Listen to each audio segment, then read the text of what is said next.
अमरनाथ धाम से जुड़ी शिव पार्वती कथा। एक बार देवी पार्वती ने देवों के देव महादेव से पूछा, ऐसा क्यों है कि आप अजर हैं, अमर हैं, लेकिन मुझे हर जन्म के बाद नए स्वरूप में आकर फिर से बरसों तप के बाद आपको प्राप्त करना होता है। जब मुझे आपको पाना है तो मेरी तपस्या और इतनी कठिन परीक्षा क्यों? आपके कंठ में पड़ी नरमुंड माला और अमर होने के रहस्य क्या है? महादेव ने पहले तो देवी पार्वती के उन सवालों का जवाब देना उचित नहीं समझा, लेकिन पत्नीहट के कारण कुछ गूढ़ रहस्य उन्हें बताने पड़े। शिव महापुराण में मृत्यु से लेकर अजर अमर तक के कई प्रसंग हैं, जिनमें एक साधना से जुड़ी अमर कथा बड़ी रोचक है, जिसे भक्तजन अमरत्व की कथा के रूप में जानते हैं। हर वर्ष हिम के आलय हिमालय में अमरनाथ, कैलाश और मानसरोवर तीर्थस्थलों में लाखों श्रद्धालु पहुंचते हैं, सैकड़ों किमी की पैदल यात्रा करते हैं। क्यों? यह विश्वास यूं ही नहीं उपजा। शिव के प्रिय अधिक मास अथवा आषाढ़ पूर्णिमा से श्रावण मास तक की पूर्णिमा के बीच अमरनाथ की यात्रा भक्तों को खुद से जुड़े रहस्यों के कारण और प्रासंगिक लगती है।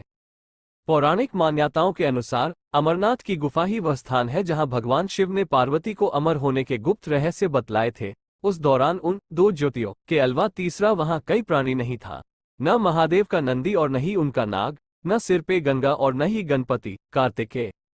सबसे पहले नंदी को पहलगाम पर छोड़ा महादेव ने। गुप्त स्थान की तलाश में महादेव ने अपने वाहन नंदी को सबसे पहले छोड़ा। नंदी जिस जगह पर छूटा उसे ही पहलगाम कहा जाने लगा। अमरनाथ यात्रा यहीं से शुरू होती है। यहाँ से थोड़ा आगे चलने पर शिवजी ने अपनी जटाओं से चंद्रमा को अलग कर दिया। जिस जगह ऐसा किया वो चंदनवाड़ी कहलाती है। इसके बाद गंगा जी को पंचतर्मी में और कंठाभूषण सर्पों को शेषनाग पर छोड़ दिया। इस प्रकार इस पड़ाव का नाम शेषनाग पड़ा। अगले पड़ाव पर गणेश छूटे। अमरनाथ यात्रा में पहलगाम के बाद अगला पड़ाव है गणेश टॉप। मान्यता है कि इसी स्थान पर महादेव ने पुत्र गणेश को छोड़ा। इस जगह को महागुणा का पर्वत भी कहते हैं। इसके बाद महादेव ने जहां पिस्सू नामक कीड़े को त्यागा वो जगह पिस्सू घाटी है। और शुरू हुई शिव पार्वती की कथा। इस प्रकार महादेव ने अपने पीछे जीवनदायिनी पांचों तत्वों को स्वयं से अलग किया। इसके पश्चात पार्वती संग एक गुफा में महादेव ने प्रवेश किया। कोई तीसरा प्राणी यानी कोई व्यक्ति, पशु या पक्षी गुफा के अंदर घुस कथा को न सुन सके, इसलिए उन्होंने चारों ओर अग्नि प्रज्वलित कर दी। फिर महादेव ने जीवन के गूढ़ रहस्य की कथा शुरू कर दी। कथा सुनते सुनते सो गई पार्वती, कबूतरों ने सुनी। कहा जाता है कि कथा सुनते सुनते देवी पार्वती को नींद आ गई। वो सो गई और महादेव को ये पता नहीं चला। वो सुनाते रहे। ये कथा इस समय दो सफेद कबूतर सुन रहे थे और बीच बीच में गूं गूं की आवाज निकाल रहे थे। महादेव को लगा कि पार्वती मुझे सुन रही है और बीच बीच में हुंकार भर रही है। चूंकि वैसे भी भोले अपने में मग्न थे तो सुनाने के अलावा ध्यान कबूतरों पर नहीं गया। वे कबूतर अमर हुए और अब गुफा में होते हैं उनके दर्शन। दोनों कबूतर सुनते रहे। जब कथा समाप्त होने पर महादेव का ध्यान पार्वती पर गया तो उन्हें पता चला कि वे तो सो रही हैं। तो कथा सुन कौन रहा था?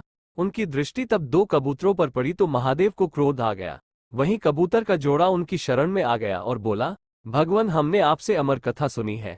यदि आप हमें मार देंगे तो ये कथा झूठी हो जाएगी। हमें पथ प्रदान करें। इस पर महादेव ने उन्हें वर दिया कि तुम सदैव इस स्थान पर शिव व पार्वती के प्रतीक चिन्ह में निवास करोगे। अंततः कबूतर का ये जोड़ा अमर हो गया और यह गुफा अमर कथा की साक्षी हो गई। इस तरह इस स्थान का नाम अमरनाथ पड़ा। मान्यता है कि आज इन दो कबूतरों के दर्शन भक्तों को होते हैं। अमरनाथ गुफा में ये भी प्रकृति का ही चमत्कार है कि शिव की पूजा वाले विशेष दिनों में बर्फ के शिवलिंग अपना आकार ले लेते हैं। यहाँ मौजूद शिवलिंग किसी आश्चर्य से कम नहीं है। पवित्र गुफा में एक और मां पार्वती और श्री गणेश के भी अलग से बर्फ से निर्मित प्रतिरूपों के भी दर्शन किए जा सकते हैं।